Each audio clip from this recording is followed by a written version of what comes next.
You're not married? Okay, give me your number.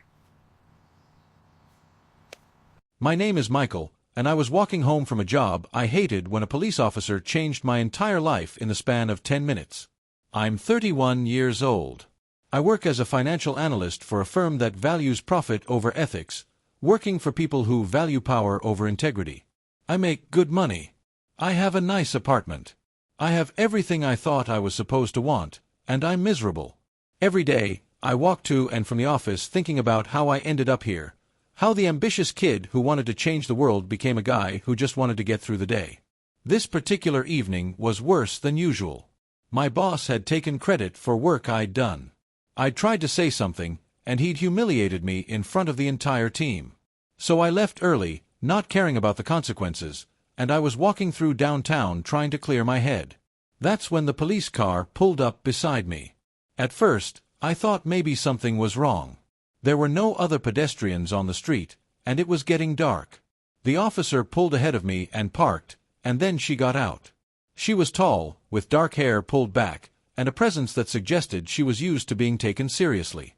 She was probably in her mid-30s. She approached me with the kind of calm confidence that comes from years of managing situations where things could go wrong. "Evening," she said. "Can I ask what you're doing out here?" "Walking home," I said. "Is that illegal?"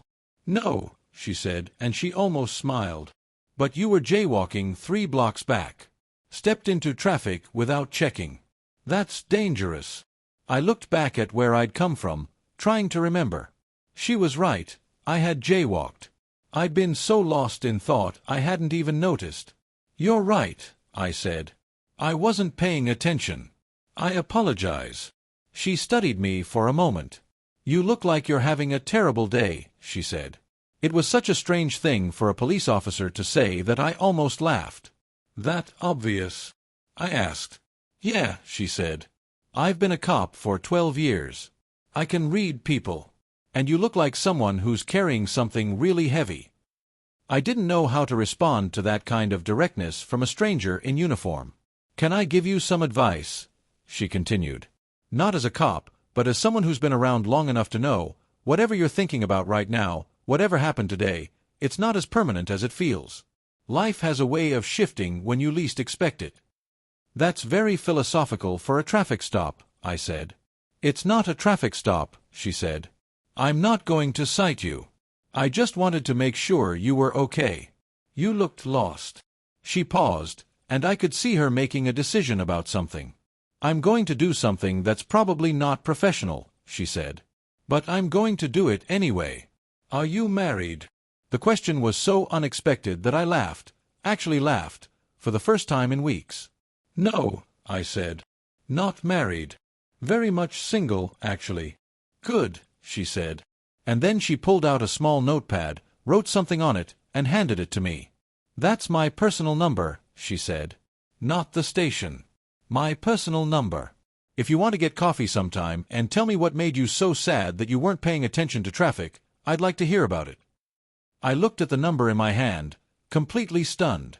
"I don't even know your name," I said. "It's Detective Victoria Martinez," she said. "But you can call me Tori.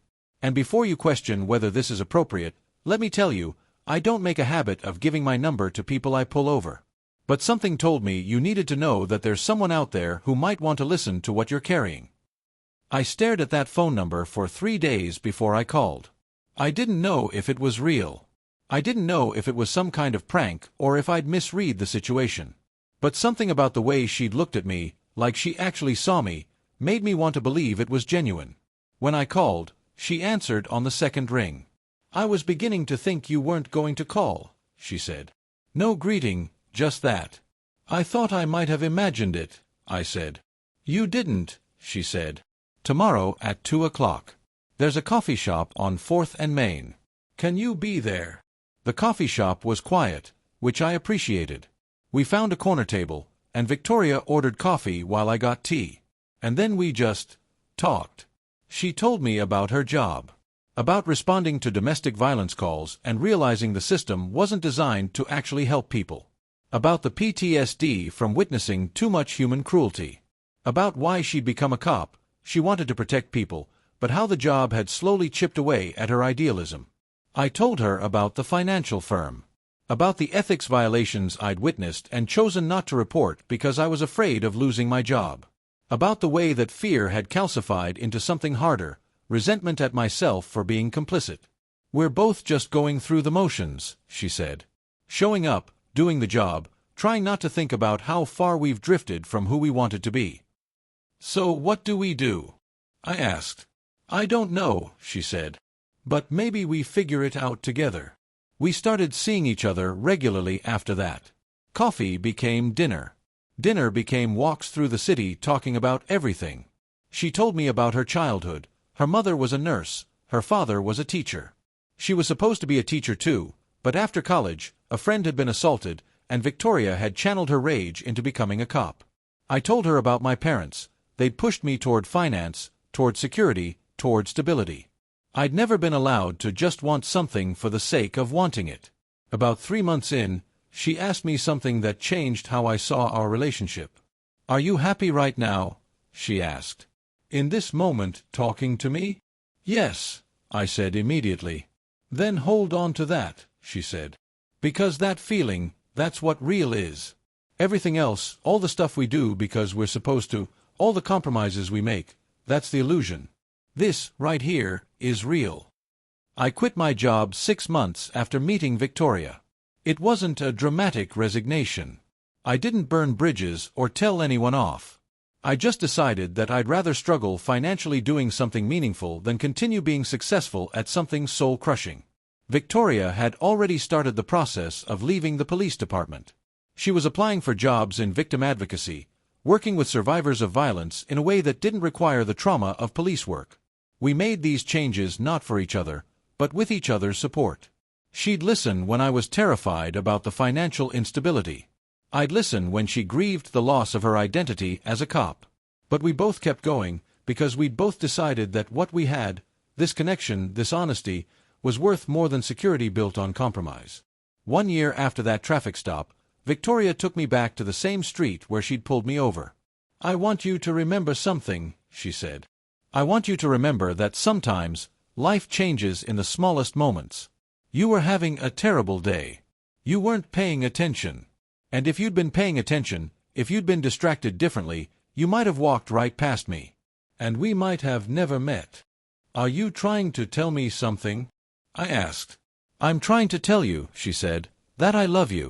And I want to spend my life making sure you never feel lost like that again." She kissed me then, in the middle of the street, in the same spot where she'd first approached me. 2 years after that traffic stop, I proposed. I did it at the police academy, where Victoria was teaching a new curriculum focused on trauma-informed policing. I proposed in front of all her students, and she said yes before I could even finish asking.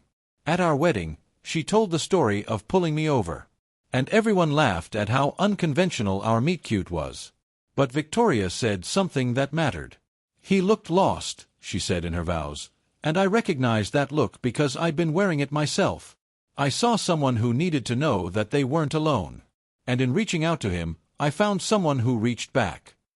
If you enjoyed this story, don't forget to hit that like button, subscribe for more heartfelt tales, and drop a comment letting us know where you're listening from.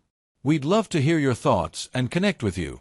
Thanks for being part of the Unscripted Stories community.